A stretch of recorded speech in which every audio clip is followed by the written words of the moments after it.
إنه كان ظلوما جهولا ليعذب الله المنافقين والمنافقات والمشركين والمشركات ويتوب الله على المؤمنين والمؤمنات وكان الله غفورا رحيما. صدق الله العظيم. دا سورة الأحزاب آخرانه السماوون استار دیکھ اللہ تعالیٰ فرمائی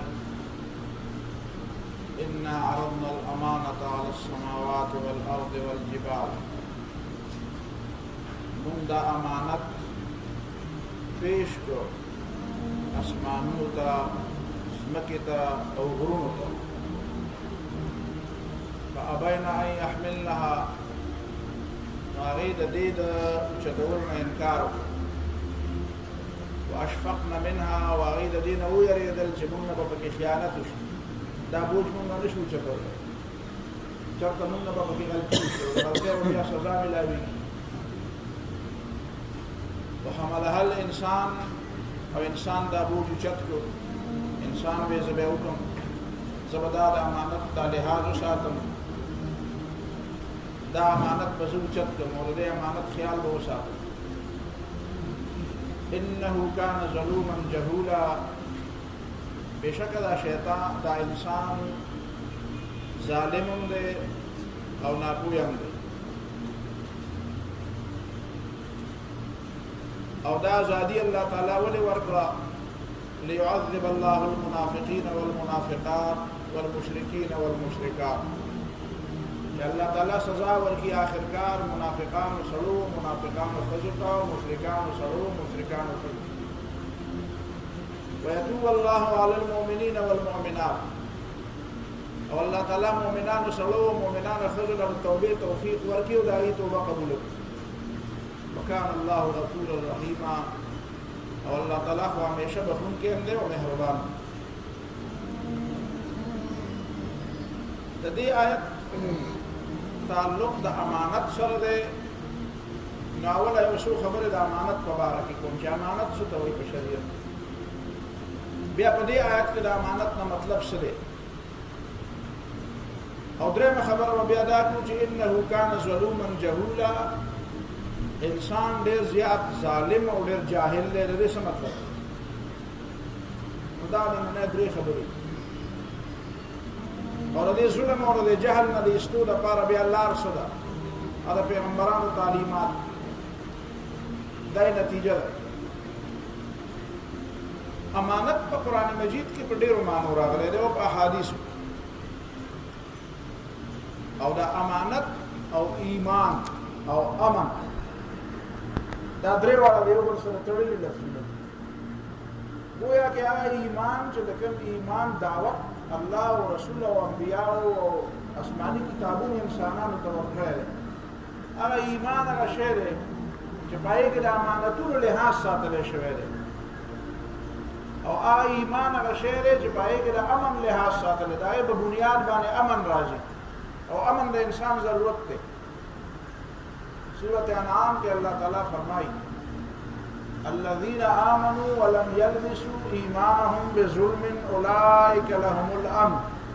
وهم مهتدون. کم خلق چی ایمان روڑی او خپل ایمان دا شرک او دا کفر سره گرد ورد نکی ککڑی پی نکی آلوده نکی اولئک لهم الامن دا خلق لے جدید با امن ملاوی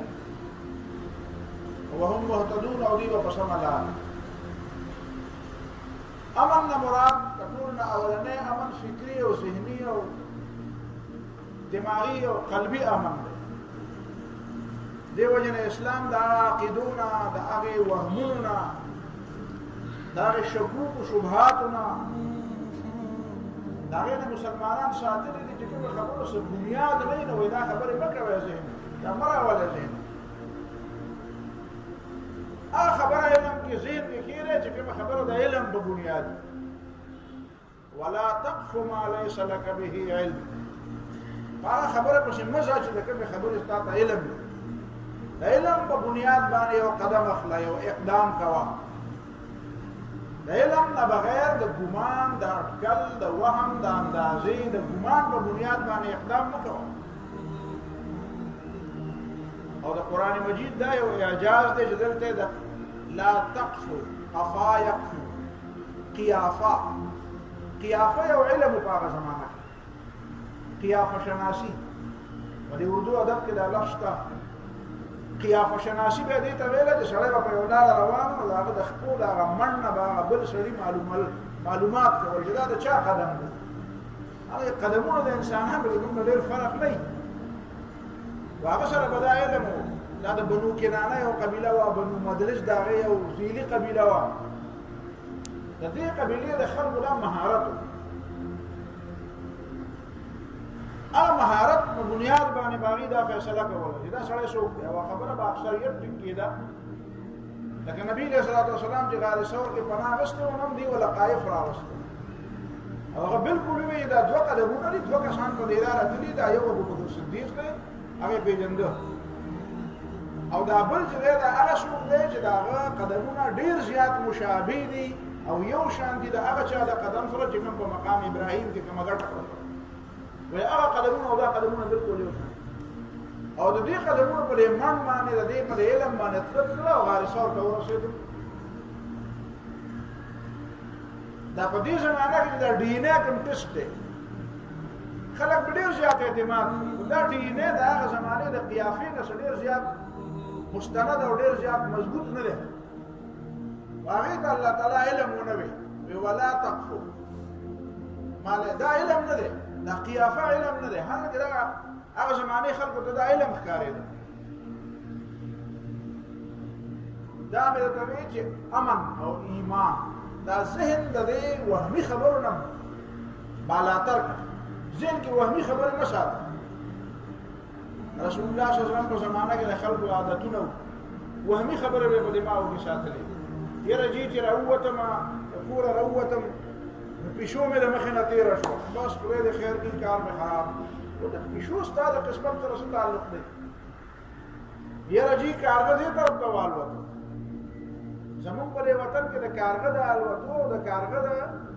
کران کولو بېله معنا ده. په عربو کې بېله معنا ده. مونږ ته خپل ماشوموالی یاد دی چې چېرته به کارغه راغی د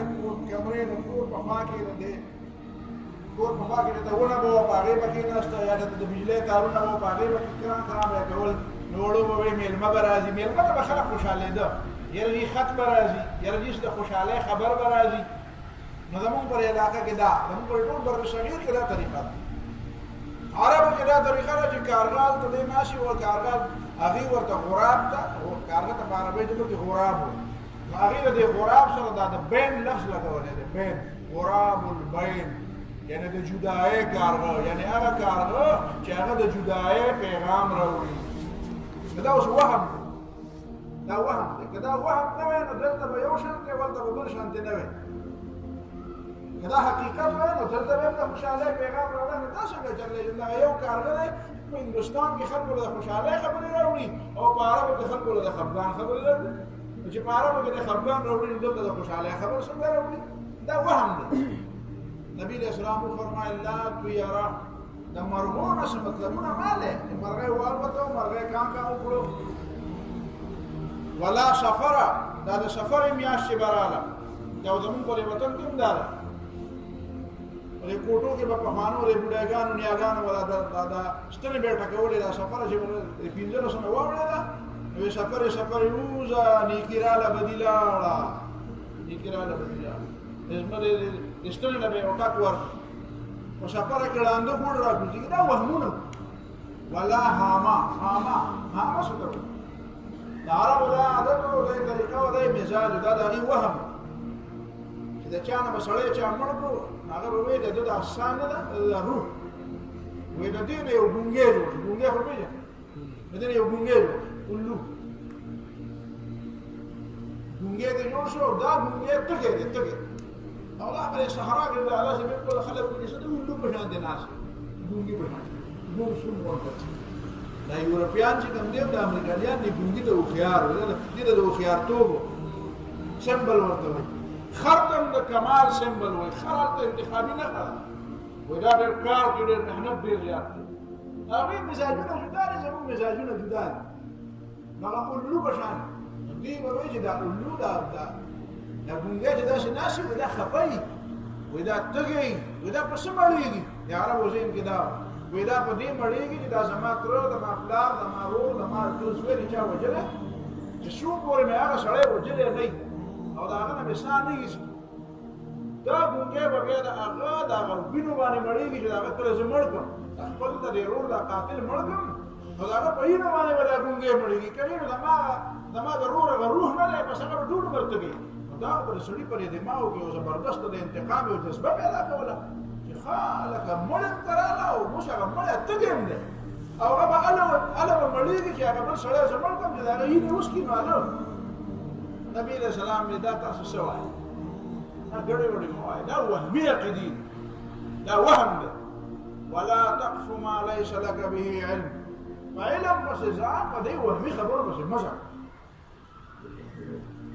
دا امن دی د ایمان په وجه باندې انسان ته فکري او ذهني او دماغي امن لکه چې ایمان په نتیجه کې سړی د الله تعالی ته ځان وسپاري ومن یؤمن بالله یهدي قلبه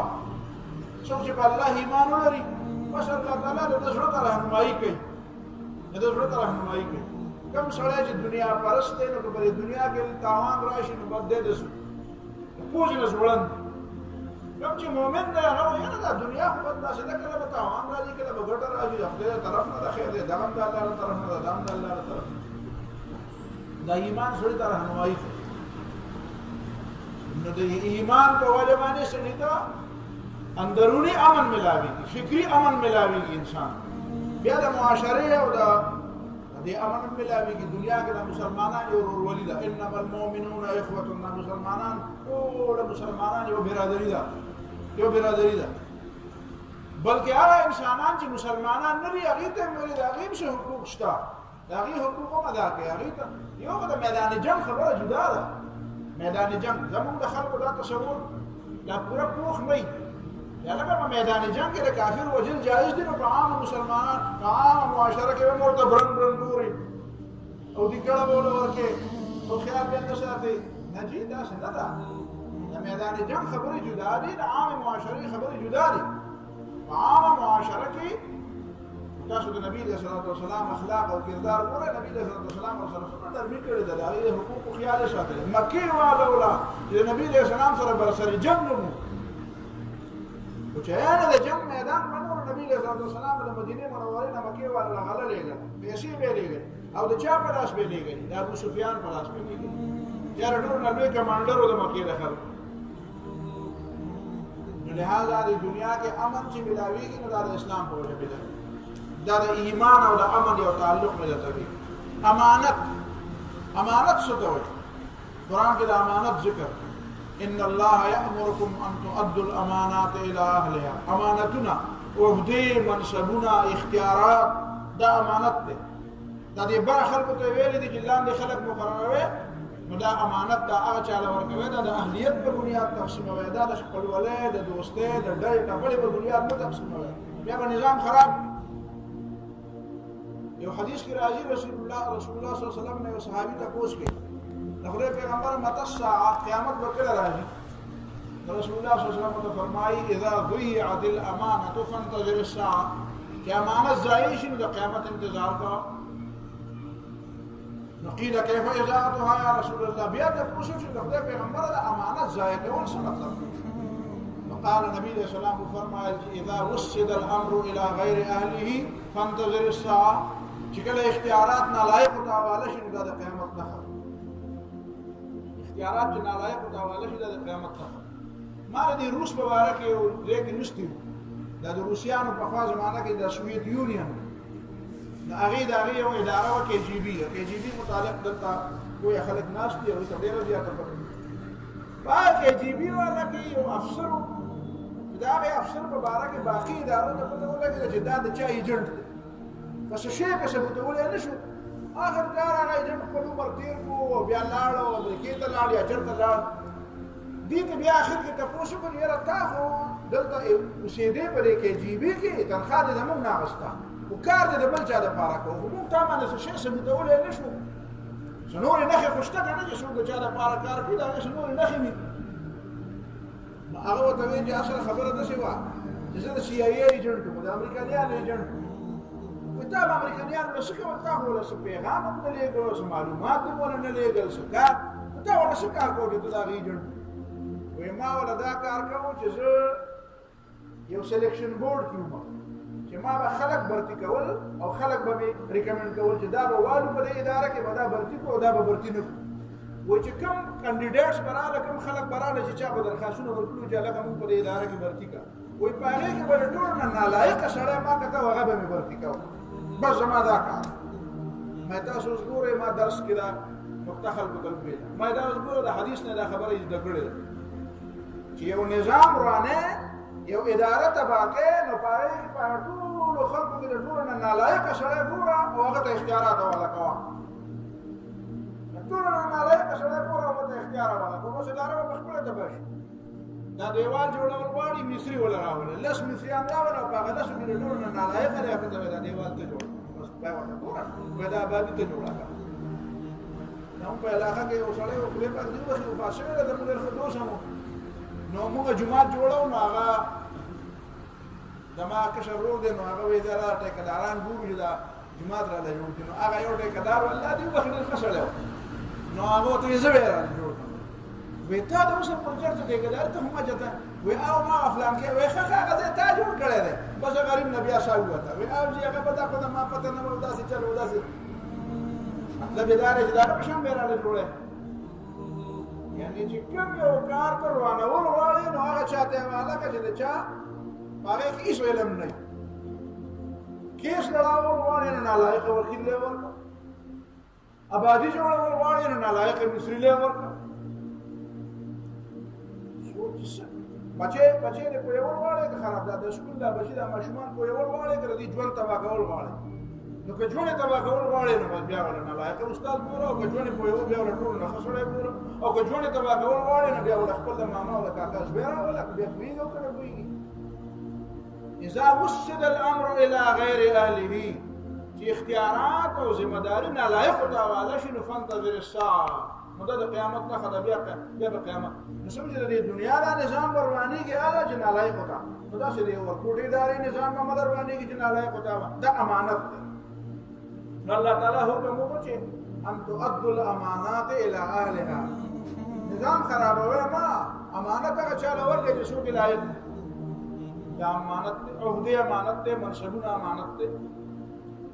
خبره امانت ته خبره نه خبره دا امانت حدیث کې راځي نبی رسول الله صلی الله علیه وسلم فرمایي چې سړی ته خبره کوي او فلتفت یمینا و شمالا دا دې خیرو کتل چې څوک یو لخونه نو بس فهي امانه دا امانت دا پیسې سره کې دا گاډي سره کې دا افغان کې شی راځي دا کارت سره کې دا موبایل سره کې دا پیسې سره کې دا جی امانت ده امانت بیا غشاله ورکړي شو کې ہے یو بل امانت د ټول نه افاده هغه په آیت کې بیان شوی ان عرضنا الامانه على السماوات والارض والجبال امانت نه مراد دلته کې دا الله تعالی د بندګۍ دا اختیاري بندګۍ دا اسلام دا اطاعت دا ایمان دا د الله تعالی بندګي او اطاعت د دې په نتیجه کې بتا د بیا جنت ملاويږي او کنه کې نه بیا جهنم ته ورځي دا د دې آیت مطلب دی چې الله تعالی د غرونو ته د اسمانونو ته د ځمکې ته هوش او فکر او عقل ورکړي اوس هم پاره کې هوش او فکر او عقل شته نو زما استاد په نسبت باندې خبر ما او تا د ځمکې ته خبرې نشو کولای نو د ځمکې ما سره خبرې کوي والله تعالی د ځمکې ته خبرې کوي او دا د الله تعالی خبرې اوري او الله تعالی خبره باندې کوي الله تعالی د ګټو ته خبرې کوي د باران ته خبرې کوي د ور ته خبرې کوي ور ته خبرې وکړي قلنا یا نار كوني بردا وسلاما على ابراهيم د ور ته مې یخشا نو ور ته وایي یخشا نو یخي ستانه اوري او نستا به خبره کوي چې الله تعالی ورته دې یخشا د ابراهيم عليه السلام باندې او سلامتیا والا شروع شاته ډیر یخم نشي نو خبره ومنه الله تعالی د اسمان ته ورېګا چې بیا وته مورېګا اقلعي بنش د ځمکې ته وي شابه چینی در زرګونی کړ پر نوح علیہ السلام پر قوم دا طوفان راشي چې هغه فلتق الماء على امر قد قدر اذا دواړه وګړه جمع شو او هغه ځای ته ورسېدي چې کوم ځای ته الله تعالی رسول وختل او هغه خلق تباش نو بیا الله تعالی دې ځمکې ته ویږي ويا ارض ابلعي ماءك ځمکې دا وګړي واستيري کا دا وګړي تیري يا جبال اوبي معه والطير داود علیہ السلام دا تلاوت کو دو زبور مناجات حمد و ثنا او داود علیہ السلام آواز او داود علیہ السلام درد و سوز القرآن اللہ تعالی یا جبال اوبی معه غرون یا داود علیہ السلام سره تابع شه دې څنګه وي تاسو موایي مرغه ورته راتلی مرغو ته حکم کو تاسو مو ودرېږئ تاسو ته په دې په عبادت هغه کې مشکوک کې سبب کې اجازه ورشي تناتو یا ثقافو یا شی به وي आवाज به څه بیکاره مونږ په دې आवाज وش نه دې څه مطلب وو لیکن ستاره आवाज ته مرغان را باندې دا به هغه استهزاء خلک کوله یلکه مرغان د لاره आवाज ډېر ځات کوله داوود علیہ السلام دا بارو مرغه راځي الله تعالی غر سره خبرې کوي زمکه سره خبرې کوي ور سره خبرې کوي اسمان سره خبرې کوي خاک و باد و آب و آتش بنده بامنوتو مردبا حق زنده خاوری دی که بودی که هوا دا که ور دی دا اللہ تعالی مخلوق دی دا اللہ تعالی بندگان دی دا اللہ تعالی بندگان دی دا اللہ تعالی اطاعت کوي او بامنو تو مرده با حق زنده ستا او ما ته مړه ښکاري د الله په نسبت خدا ژوندي دي خو د هغې په ژوند د هغې په بلکې قرآن بل ځای وایي کل قد علم صلاته و تسبیحه دې هر یو ته پته ده چې مونځ به څنګه کوم یعنې عبادت به څنګه کوم او د الله تعالی تسبیح به څنګه وایي دا څه تسبیح وایي د الله تعالی او هغه ته پته ده چې زه به د الله تعالی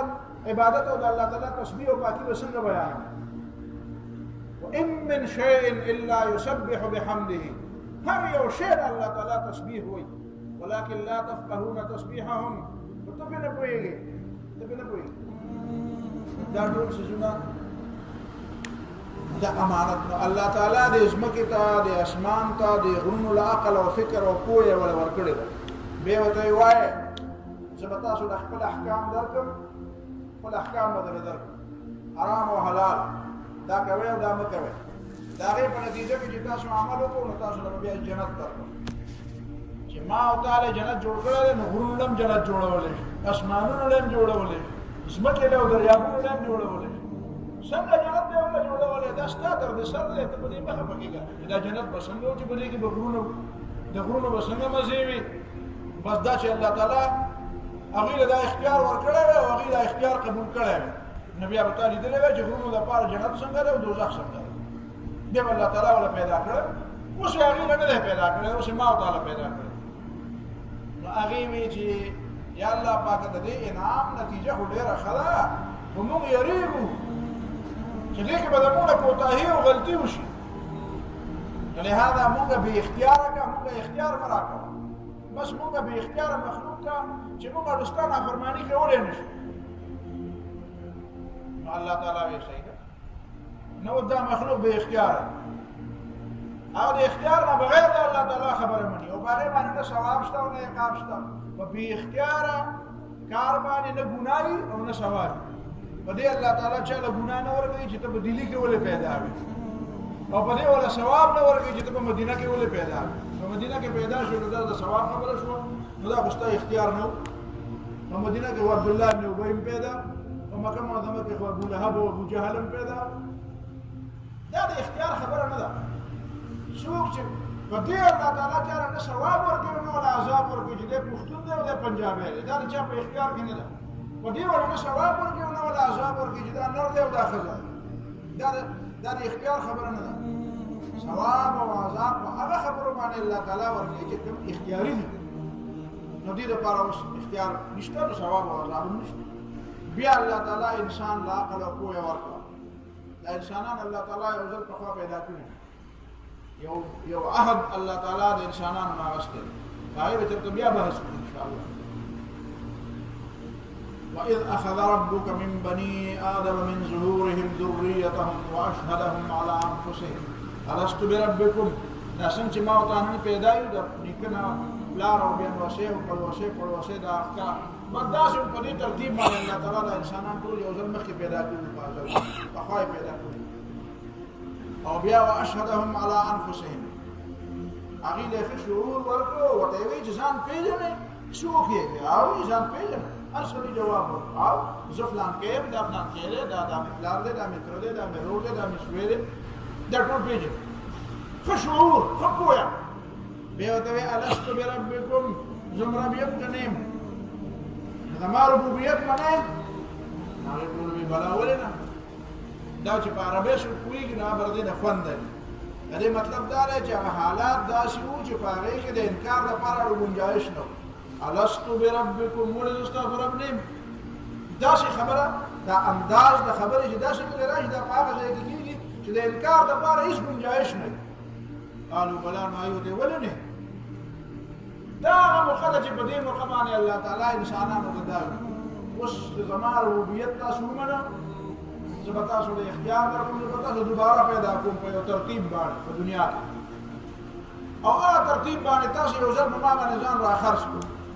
مثلا یو ځل معاهده وکړه مثلا یو ځل بیعت وکړو یو ځل اګریمنت ما سره وکړو زما په لاس کې ملاس راکړو اوس بلدي مخالفت نه کوي د دې د وفا په نتیجه کې به تاسو له جنت درکو او د دې د بے وفایۍ په نتیجه کې به تاسو له بیا جهنم درکو اوس ته به دا خبره ما ته معلومه نه ده نو ما معلومه نه ده چې پیغمبرانو ته الله تعالی مذکر ویلي دي کنه انما انت مذکر اے پیغمبر ته خو یادون کې نو مطلب دا دی چې تا نه یې رشوي وا نو هاذا ذکر قرآن درته در یاد کړه دا قرآن یو نوم ذکر دی ولې ځکه دا سړی ته غزړې خبره یادې سړی نه یری دی وته یادې پیغمبر مذکر دی پیغمبر خلکو ته دا خبره را یاد کړه ستوي چې ما ته خو یادونه به وجود مې یاد شو نو ما یاد غوښتا او زما غفلت دی اوس په ایمان دی ته وایي دا چې څو د شپېتو کالو دی چې دا کله د شلو کالو دا زمانه یو قصه او تصرف کی نه دا بیا دی ټوله او یاره خبره ته ضرور نه یا په شهرت بالکل یاد چې په عدالت کې اوسړه ولاړ او په هغه باندې دعا سلو شپږ گواهان پیش چې دې سړي قتل کړی دی هغه ما ته یاد نه دی ویره چې د پلان کې کې درو په دې هغه ما ته یاد نه دی و د پلان کې کې ظلم کړی دی غلای کړی دی دا چلې او ما نه عدالت پر زده باندې مني دا نه دی یاد دا بل خراب نه تا یاد او تا باندې گواهان موجود ته په دې گواهان باندې جرح یې نو او یره گواهان په دې رښتینی دي گواهان باندې بالکل څنګه ویم نو ته الله او الله د رسول مبارک څه ویلې د پیغمبر مبارک خو ابو جهل هم دا څه دی ویلې دا دروغ ابو جهل هم پیغمبر علیه السلام ته ویل چې ورته په دې مخه بګیږي چې موږ ستا پیغمبري نه منو تا ته ورشتنه وایو خدای الله تعالی دا کلام چې ته چې پیش کې دغه شیطان دغه شی نه قرآن ورته څه کوي چې فإنهم لا يكذبونك دي غتا ته دروژن نه وي ولكن الظالمين بآيات الله يجحدون دا ظالمان دا الله تعالی د آیاتونو انکار بنیادی خبره دا ده چې پیغمبر در باندې گواه دی چې تا دا وعده کړی ده الله در باندې گواه دی چې دا او یو پیغمبر ته یو لاک شدید زره کې مونږ پیغمبران در باندې گواهان زبردست انتهایی باوثوقه انتهایی مستند دستاویزات په دې باندې گواه دي قرآن نه غټ مستند دستاویز بل نشته د الله د کتابونو زیات مستند دستاویز بل نشته هغه په دې گواه دی چې انسان ته د خدای سره دا وعده کړی لهذا دا امانت لهذا ساته اوس قرآن بل خبره انه كان ظلوما جهولا دا انسان ظالم دی او جاهل دی ور ظالما جاهلا وته نوې ظلوما جهولا دا چې څوک د عربی د ګرامر نه خبر نه غو دي پوي د ظلوما او د ظالما په معنی کې څه فرق ظلوما معنی په مخه ظالم کې په مخه ظلم جهولا په مخه د جهالت مظاهره کوي او ظالم معنی یو وخت ظلم کوي دغه د ظالم وي او ظلم هغه ته وایي چې په مخه ظلم کوي جهول دې ته وایي چې په مخه د جهالت کارونه کوي دا انسان ظلم هم دی او جهول هم دی د ظلم او د جهول معنی څه ده او دا خبره د څنګه وکړه د ظلم او د جهول معنا ظلم عملی بے اعتدالی ته ظالم سړی هغه دی چې په عمل کې توازن نه په عمل کې اعتدال نه جاهل هغه دی چې هغه په علم کې اعتدال نه بے اعتدالی دوه قسمه ده بے اعتدالی دوه قسمه یو د عمل بے اعتدالی ده او عدم توازن ده او یو د علم بے اعتدالی ده یو سړی دی چې په عمل کې ګډوډ کارونه کوي توله خراب وي په ساده باندې مدا وي شیکل هم دې کړل دي شیکل چې توله ګډوډ شي سړی را پریږي نو موټر سایکل توله ګډوډ شي سړی را پریږي اعتدال او توازن دې ته وي توله به برابري چې عملاً توله برابر نه نو دا ظالم دی ځکه چې دې پر یو حق رالي بل به ورکی او د بل حق رالي بل به ورکی یو ځای به تلو نه دی بالته شي یو ځای به وروړي دوه نه دی بالته وروړي او جهولا جهالت دا د علم بے اعتدالي ده علم یو سرشتنه یا چې کوم علم ورسره دی هغه علم د کار علم نه دی اړیر بې ځای علم دی هغه فضول علم دی هغه د بې اعتدالۍ نه بچ کېږي دته لار نه ښیي د راهنمایي نه کوي اوس د دې ظلومن او جهولن مطلب دا دی چې الله تعالی انسان ته دا ښیي چې انسان وعده خو دې کړې ده خو ستا یو دوه کمزورۍ دي ستا دوه کمزورۍ دي یو دا چې ستا کمزوري دا ده چې ته په عمل کې بې اعتدالي کوې دویمه کمزوري دا ده چې ته په پوهې او په علم کې ستا توله ګډوډه کېږي ته بې اعتدالي کوې نو ستا دستګیري کوم زه ستا لاس نیسم ستا راهنمایي کوم او دې ته دې یوازې نه پرېږدم چې تا ما سره په ازل کې وعده کړې ده چې زه به ټیک روان یم کني نو صرف دغه خبره کافي وه چې تا په ازل کې ما سره وعده کړې وه یو پیغمبر مې نه وی درلېږلی یو کتاب مې نه وی درلېږلی نو بیا هم زما په تا باندې دا حق کېده چې ته به په سمه لاره ځې او ګډې وړې باندې به نه ځې ستا کمزورۍ دي ستا کمزورۍ دا دي چې ته په عمل کې بې اعتدالي کې ستا کمزورۍ دا دي چې ستا علم بې اعتداله دی بې توازنه دی نو لهذا ستا د دې دوو کمزورو په بنیاد باندې زه ستا دستګیري او رهنمایي کوم نو تا له ده کتابونه هم درلېږم او تا له ده پیغمبران هم درلېږم کتاب به دې د علمي بې اعتدالۍ نه ساتي دا نظریه ده پیغمبر به دې په هغې باندې د عمل بې اعتدالۍ نه ساتي گویا کہ دا پیغمبر اتباع ہوگی نو پیغمبر خود خپل دا کتاب اتباع کی نو تب دا علمی او عملی بے اعتدالی نہ بچ شي دا یک بنیادی خبر نو اللہ تعالی کتابونه راولېږل اللہ تعالی پیغمبران راولېږل د دې لپاره راولېږل چې انسان د ظلومن او د جهولن نه راوباسي او حفیظا علیمن دې جوړ کړي عمل کې دې د عمل کې توازن را پیدا او د په علم کې توازن را پیدا ټول دنیا فلسفي ګوره د ټول دنیا چې کوم عملی خلق دی او لوی خلق او خلق وایي دا غي ژوندونه وګوره د انبیانو نه علاوه او د انبیانو د صحیح تابعدارانو نه علاوه چې د انبیانو تعلیمات نه خپل کړی دا په ژوند کې باندې په علم کې توازني او نه په عمل کې توازني اوبه یو طرف ته ورزيدل یو طرف ته غړېدل تاسو ګورئ د دنیا کې تاسو د څو سره سکندر اعظم د تاریخ کاری ابل د سکندر اعظم په اړه کې چې لطیفه راولېږله دا وي سکندر اعظم چې یونان فتح کړ واپس یونان ته لاړ د علاقه دنیا فتح واپس یونان ته لاړ یو سړی نه سیده ساده سړی دی مشر سړی دی چې ته په لکه په لار کې پروت دی کله کله دا سړی ستړی شي دا شي په بلاره لکه چې پروت دی نو سکندر اعظم ورغه نو لته ولا ابو دو ملته ولا ورغه د راپاته راته خبرې د سکندر اعظم نو یونان په فتح کړل بیغم پروت یې څنګه خبرې بادشاہ روانه او په لار کې دی نو هغه سړی ورته وایي سکندر اعظم صاحب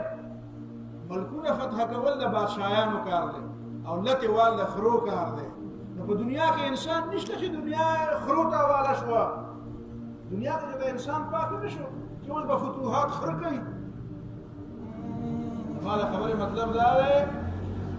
چې انسان چې د پیغمبر د تعلیماتو نه بې خبره کې ځان کنه نو دا به بې اعتدالي کوي ته دومره لوی سړی او تا کې دونه سړیتوب نشته چې سړی وجود یې ته لته ورکې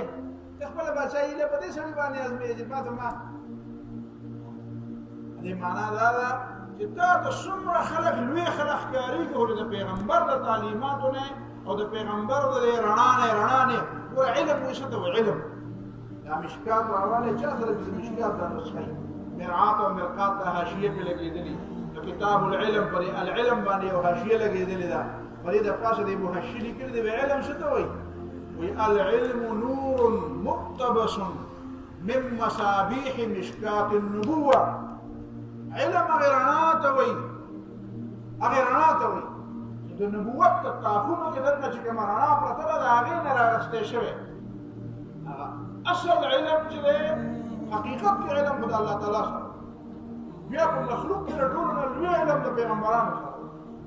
او په انسانانو کې به هغه چا سره لوی علم او پوهه به ورسره حقیقي علم به ورسره چې هغه خپل علم د پیغمبرانو د علم نه راغستی مقتبس دا غیر یو لمبر راغستی دا غیر دیوی نه خپل دیوه بدل کړي دا غیر شمه نه خپل شمه بدل کړي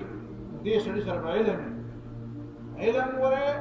دې ته وایي په حقیقت کې چې هغه د پیغمبرانو دا غیر رڼا والی نه دا علم او د پیغمبرانو د رڼا والی نو که تاسو د دنیا جهان علوم در سره دي ته ټیک ته په یو خبره کې ډېر زیات کوی ستا په علم او ستا په عمل کې به اعتدال او توازن نه توله ټول مر خرابه که توله درست کول غواړي بیا به پیغمبر تعلیمات دا دومره تمهیر ما د دې لپاره وکړو چې زه رسول الله صلی الله علیه وسلم د سیرت په حواله به تاسو څه خبرې کوم دا روان درسونه پای کې ټول راولنه بنیادی خبره هغه د انبیاء په تعلیماتو کې توازن دی او دا داسې خبره ده چې ته دنیا کې په کوم ځای کې ته ودرېږې نو ته دا چیلنج کولی شې دنیا چې ما ته د پیغمبر باندې متوازن ژوند د چا وښایه ما ته د پیغمبر باندې متوازن تعلیم د چا وښایه سوال نه پیدا کېږي چې دا دنیا څوک په بله ډله واړي او د دنیا دا سل کتابونه نه چې زر کتابونه نه چې د دنیا تمام جهان علوم کنګال کړي د پیغمبر د ژوند په شان متوازن ژوند به تاسو پیدا کړي د پیغمبر د تعلیم په شان متوازن تعلیم به تاسو پیدا کړي پیغمبر خدا صلی الله علیه وسلم د الله تعالی د حقوقو د بندگانو د حقوقو بیا د بندگانو په خپل منځ کې حتی کې د ځان او د باقی مخلوق د حقوقو په دې منځ کې یو توازن قائم کړی دا توازن د پیغمبري خاصیت دی دا د پیغمبر معجزه ده څوک چې پیغمبر ته څومره زیات نږدې دی هغه په ژوند کې به هغه توازن څوک د پیغمبر ته څومره لرې دی هغه ژوند به هغه بغیر توازن یا به دنیا ته ترجیح ورکړي ګوره د دنیا او د آخرت په منځ کې دا رهبانیت څه ته وایي آخري خبره کوم د رهبانیت والا څه کوي قرآن په ګواه دی چې نیت یې ښه وجعلنا في قلوب الذين اتبعوه رأفة ورحمة ورهبانية ابتدعوها عیسایانو صفته نصرانیانو صفته چې وی چې د هغې په زړونو کې مونږ مینه اچولې او د هغې په زړونو کې مونږ رهبانیت ورهبانیة او دې په زړونو کې رهبانیت مو دا رهبانیت کوم ځای و ابتدعوها دا دې د ځانه جوړ کړی ما كتبناها عليهم وتدل الى شوكه او چې جوړ کړي او نیت خو په نیت خرابو نیت خو الا ابتغاء رضوان الله رهبانیت چې اختیارو کنه نو مطلب د الله تعالی رضا فما رعوها حق رعایتها دا غیر لحاظ بیا ونشات دا څنګه ډیر وګد بحث دی رهبانیت څه ته وایي د رهبانیت ساده معنا دا ده چې هغه د ژوند هغه طرز عمل د ژوند هغه طریقه د ژوند د تیرولو هغه چل چې د هغې بنیاد صرف په یره چې سړي زړه کې صرف یره راشي بس تمه پکې نه امید پکې نه او ټوله یره شي بشر حافي او سړی او بشر حافي وعده نه وکړی خبر ورنه کته امام ابن جوزي دی غالب کې امام سیوطي دی نو دا علماء او تذکرې کوي کتاب لیکلی سیوطي نه دی او جوزي نه دی بل څه رايات بشي نو هغه کتاب لیکلی دی چې هغه علماء او تاریخ لیکلی دی دا علماء راجمع کړي دي چې کوم ودونه نه دي کړي چې کوم علماء ودونه نه دي کړي دا هغې سیرت راځي امام ابن تیمیه واده نه دی کړی امام نووي واده نه دی کړی وایي چې مې خبره باندې علماء چې تاسو پېژنئ دا د کوم دی دا دغه چې دی دا فرا نحوي فرای نحوي چې دی مشهور فرا دی فرا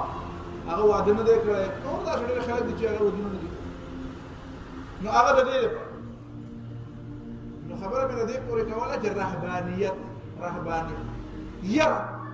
یره دې کو واده مې وکړو یره دې کو فلانکې کار مې وکړو یره دې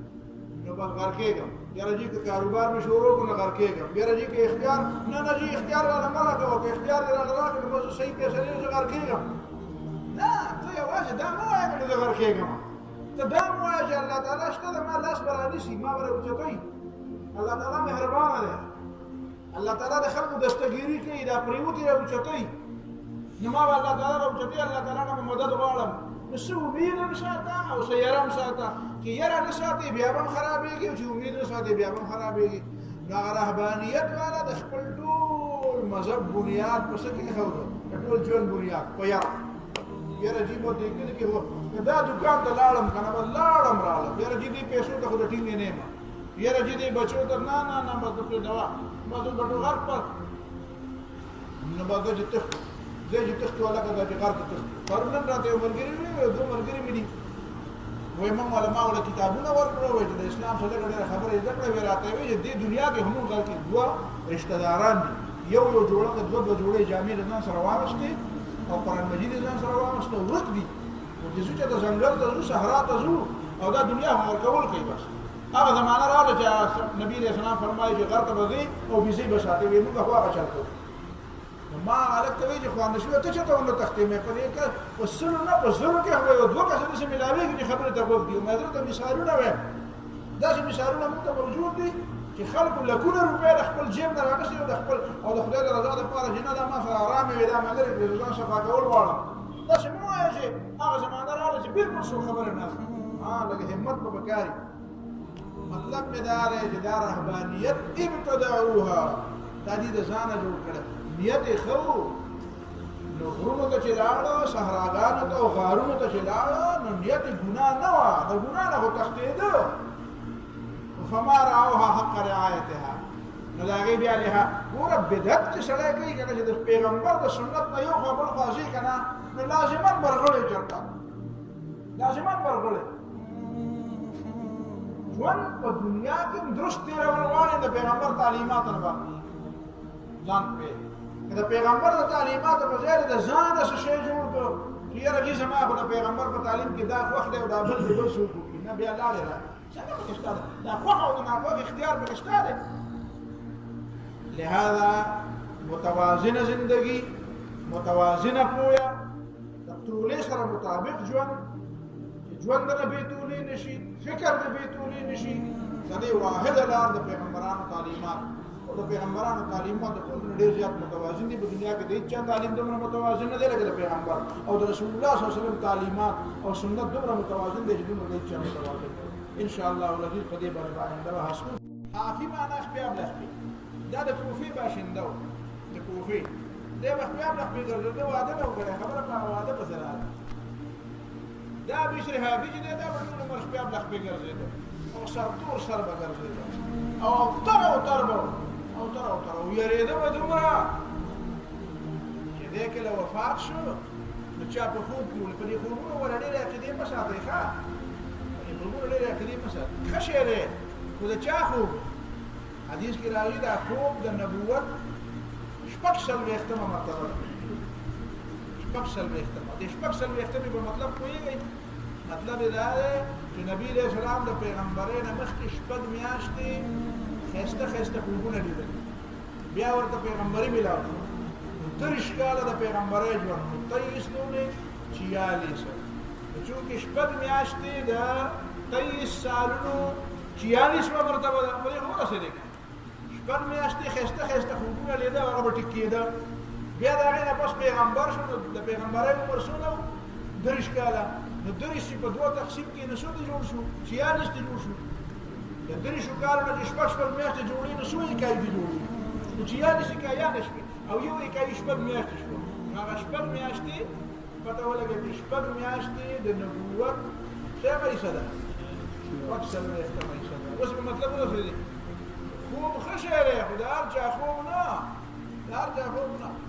دا خلق کله به مشي یا چې خوب دې مستعد خوب ورسره مطلب بیګا یو دورة درې خوبونه دي د شپې پینځه نه څه سهار نه او سما سوتنه نه بیګا له ډوډۍ راکړي او پینځه قدمه دې په نه غوښته پروت خوب دې لري ما ته دې سما دې دا معنا ډوډۍ راکړي څه سما ته غوړې په اعتدال باندې پاتې فکر دې لګ برابر کا صحت دې برابرې د غمونو د دې تسوسونو وهمونو غمونو نه عالم او دا وهمونه چې په مزګور سواره او د ورځې د سلیدلي او بیا د شپې او بیا ما ته خو مې داتې دي چې په دې اسمانه نه د ورځې د سواره باندې کړی دا هغه بشري في خبر من التكولان في خوب غير اخري مساده تو بهرحال اشياء يوم مؤيد من الشيء ده اصل العقيده هو القران والسنه لا بشري هذه جاب خوب تقول له وده ايش جاب شو بدا چلو شو یا الله تعالی خوب خلق مخامخ ودرېدم به ما ته وی چې بشرا حیا دل نه درتلا چې تاسو ما سره به یره کوله او تم دې نه کوله لیونه دې ځان جوړ کړو ته حیا نه درتلا وخم دې دا ته چې زمانه دومره یریدې نو تا په قران کې دا نو کې ترې سمې ربانه مې زبخون کې مې تا زمانه سره به یره کوله تا زمانه تم ولې نه کوله تا حیا نه درتلا زمانه تم نه کوله زمانه دومره لوی بادشاہي زمانه دومره لوی رحم هذه تاسو امید مساعده او ته شي یاره وي دایره ته وي نو ګوره د خدای نه یریږي او د خدای نه تمام ساده نه ما په ځان مګي ځکه چې بیا ټول ما خلاص بیا د خپل ګرځي بیا د خپل ګرځي ولې وایي دې په منډه نجی ستړي پټو ستړي پټو نه است مولانا عبدالرحمن صاحب الله پاک مخي استاد ډېر وی شیخ او بدمنتج د کړي دي الحمدلله سبحان الله د کړي بهر ډېر وی شیخ هغه وی په هندستان کې یو پیرو نو دا یو سترګې باندې پټۍ لګول روغه وا دې پټۍ لګول په دې یو وخت کې بوجه خو په دې یو سپېما کې بوجه خو چا دې تاسو کړی دا څنګه دلته چې سپېما دې یو باندې کړی یو دې ودم باندې کړی او یو دې سترګې ته وردا او چې چکرې به راځته کړی ودا ولي ویره چې دا اسراف دی په دې یو کار کې کې دې ته تاجت نشته مزانه داسې شی مې جوړه خبره اخر دا الله